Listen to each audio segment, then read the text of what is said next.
আজকে বেরোনোর উদ্দেশ্য ছিল ডাক্তার দেখানো। তো ডাক্তার দেখিয়ে ওখানে কিন্তু যোগা হচ্ছিলো, আমিও যোগাতে যোগদান করেছিলাম, সেখানে ভিডিওটা করা হয়নি। তারপরে কি আমাদের জানা চেনা রেস্টুরেন্টে চলে এলাম ভেজ খাবার জন্য। আজকে স্যাটারডে ছিল বলে স্যাটারডেতে খাওয়া হয় না। পেছনে কিন্তু একটা কিটি চলছিল সেই আমাদের মতো, পেঁয়াজ আর আচার লাস্ট পর্যন্ত এলো।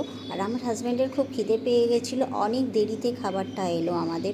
তাই আমাদের খাবারের এই মেনুটাই আমাদের ছিল। আর রাইসও বলেছিলাম, ও মোটামুটি খাবারটা ঠিক ছিল, পানিরটাও ভীষণ সুন্দরই ছিল। আর রাইসটাও চলে এলো, রাইসটা ছিল ভেজ রাইস। তো ওটা খাওয়া হলো। তারপরে আমরা লাস্ট পর্যন্ত চলে এলাম, এই যে স্যালুট মারতে শুরু করে দিল। তারপরে আইসক্রিম, বাপরে আইসক্রিমের লোক কি আর ছাড়া যায়। তিনজনে তিনটে ফ্লেভার নিয়ে একদম আইসক্রিম খেতে শুরু করে দিলাম। আইসক্রিমটাও প্রায় দুর্দান্ত ছিল।